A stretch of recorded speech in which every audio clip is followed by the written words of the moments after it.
Hello everyone and welcome to my review for Record of Ragnarok, Chapter 42. Two things to get out of the way before we get into the review. First, yes, I am aware that there are two chapters this month. This translation actually came out very fast. It came out within like 12 hours of the Roz dropping, which is very fast for Ragnarok. I think it's because Vib was helping out Demi, so thank you both for your hard work. And I guess that also means it's possible the second one could come out today, at the very least within the next 24 hours. So I will, of course, be doing a review for that one too. Since I already know what's going to happen in the next chapter, I'm not going to be doing any prediction stuff. It's like when I did my review for chapter 39? 40. So this video is going to be on the shorter side, also because there's just not as much stuff to talk about in this chapter as there is in the next one. And the second thing, of course, is my subscriber goal for 2021, hitting 5,000 by the end of the year, which seems very doable with how much the sub gain has sped up ever since I've started talking about the sub goal. And of course, my extra special sub goal of hitting 5,000 by April 21st, which would be the 1-year anniversary of the channel. I don't know what I'll do for that, if we do hit it by then, but we'll find out. So, with that out of the way, let's get on to the chapter. So, we start off literally right where we ended off with the last chapter, with Shiva winning round 5. We get the reactions from the crowd. The Hindu pantheon is, of course, very happy. Ares is relieved, but he does have to admit that it was... Shiva was cutting it a little close there, and, Raiden could have killed him, and Ares thinks that maybe if he hadn't been so adamant about using sumo, he thinks maybe instead he would have won, but Hermes thinks the exact opposite, and that using sumo is what basically allowed Raiden to do so well against Shiva as he did, which seems kind of obvious. I don't know why Ares is such a fucking idiot. I don't understand why he doesn't understand anything. But I guess he's just that commentator. That's what he's here for. So the Yokozuna are all very sad, but they give him a send-off doing their sumo dance thing. And of course, his family is very sad about this. Whereas Shiva acknowledges, like he hears all the praise that Raiden is getting from his fellow Yokozuna through their sumo dance, and he comments that a good man always has good company. So it just goes to show you the kind of growth that Shiva has gotten from this experience, which we'll see a little bit more of in a second. He meets up with Rudra and the rest of his buddies. They have a nice little scene together, and then Zeus shows up. Now, if you all recall, I don't know how you wouldn't remember, Zeus and Shiva have had a little bit of a beef ever since round 2 when Zeus showed up and stole Shiva's spot. But after this fight, they seem to be on relatively good terms, and Shiva admits that humans are really strong, which, of course, Zeus himself is well aware of now after his fight with Adam. This is like a definite continuation of the trend. Thor respects humans more, Zeus respects humans more, and now Shiva respects humans more. And Shiva was one of the big proponents of getting rid of humanity at the start of the series, so this is a big deal. I do think that the end of the series is going to have some kind of reconciliation between the gods and humanity, where they've come to have a much better understanding of each other. So this does definitely lead more credence to that. I doubt that we're going to have a god who wins and has less respect for mankind after the fact. I find that generally pretty unlikely. So we flash over to Gaul and Brunhild.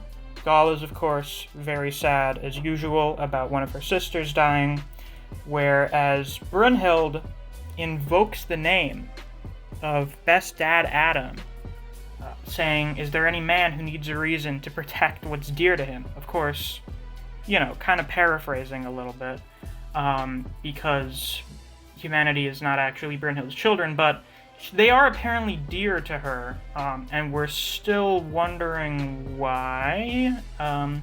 What the hell is that guy's name? Siegfried?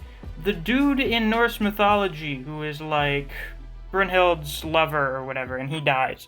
I'm fairly confident that's going to be why Brynhild is so adamant about fighting the gods and saving mankind.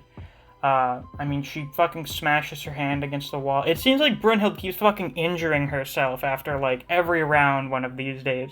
She's going to end up, like, stabbing herself one of these chapters, with how fucking pissed off she's getting with these results. So she goes back to the room we found out about after last round, does the little offering to the picture of Raiden, and Brynhild is pretty shaken. Like, she's losing her conviction.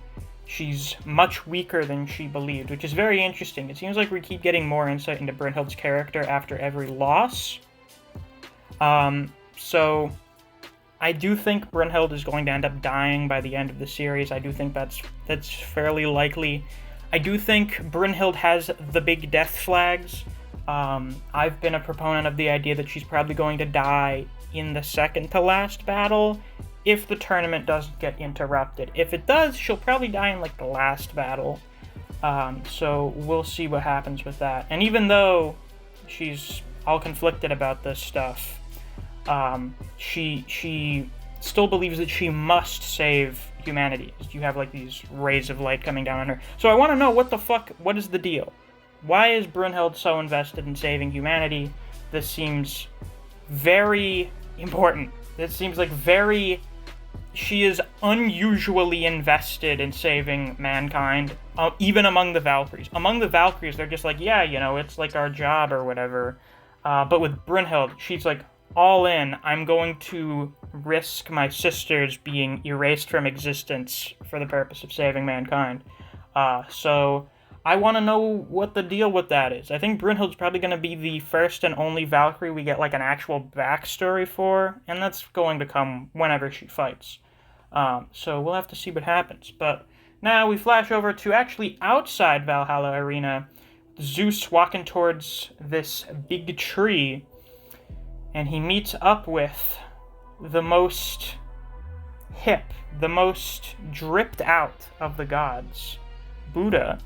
I think it's Gautama Buddha. I don't remember how that's pronounced, but it's Buddha. It's the Buddha we all know and love, eating his own brand candy, which he apparently has. I assume they sell merchandise for all the gods here in Valhalla, so that's actually pretty hilarious. I'd like to have my own candy brand, and as per usual, he is satisfying the very big sweet tooth he has, eating some chocolate bars. So Zeus comments about how impressive humanity is. Buddha doesn't seem to have anything to say, as usual, because Buddha does not really... Like, if you go back and you look at the backstage stuff happening last round, Buddha really did not say a lot. Like, he was just kind of letting Loki do his whole spiel, and then was just like, dude, I don't give a shit what you're talking about. I didn't listen to half of it. So Buddha just seems to be kind of chilling most of the time, which seems pretty in line for Buddha. But Zeus notices the chocolate that Buddha is eating, and he tries to take it from him, and he fails, actually. Buddha manages to keep the entire basket of chocolates away from Zeus and stuffs all of them in his mouth. This is the face of a man who has given up all worldly desires.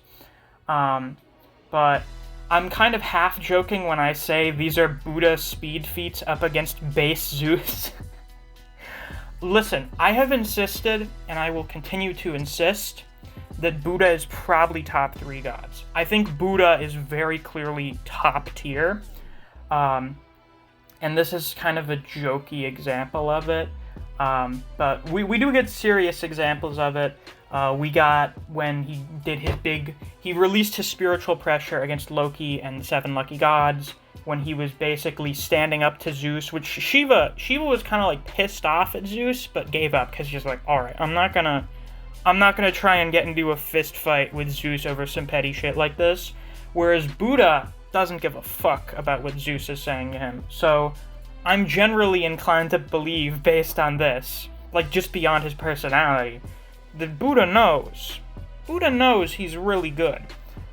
So he's not super worried about Zeus. I think Zeus is definitely stronger than Buddha, but Buddha is like, we're around the same level, so you can't really boss me around like you boss around other people like Shiva. But we get to the whole point of this interaction and the end of the chapter, which is Zeus asking Buddha if he's willing to fight in round 6. Well, we don't find out if he actually does until the next chapter, so I'm not going to say anything about that, whether he does or not. We'll just have to find out when the next chapter comes out. Yeah, so I have no idea. We may end up doing 3 fucking videos today. We have this, Kengan, and maybe chapter 43. It really depends on what Demi and Vib are doing today. I mean, it is a Wednesday, so I assume at least one of them has work of some kind, so maybe getting it tonight is pushing it a little, but we'll have to see. So if you enjoyed this video and you're looking forward to the next review, please subscribe and hit that notification bell so you don't miss any of them. I do Record of Ragnarok reviews every month, and occasionally I do special videos like my fight ranking. You should go check that out on my channel.